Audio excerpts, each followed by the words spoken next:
Today, we're going to show you how to install a ferrite bead on transducer and marine network cables. The live scope system and chart plotters with transducers included will come with a ferrite bead.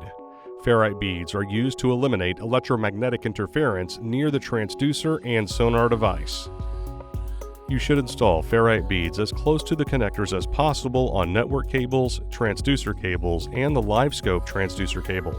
A loop will be made with the cable to prevent the ferrite bead from sliding on transducer and network cables.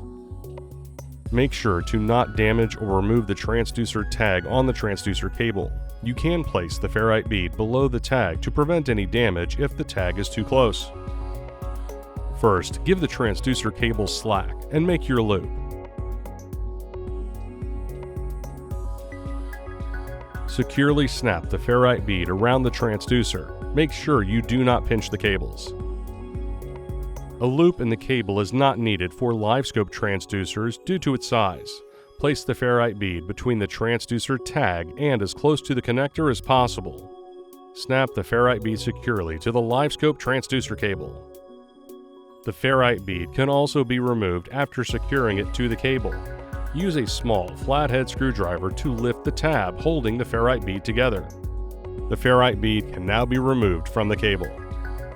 And that's it. Thanks for watching. For more help, please visit marinesupport.garmin.com.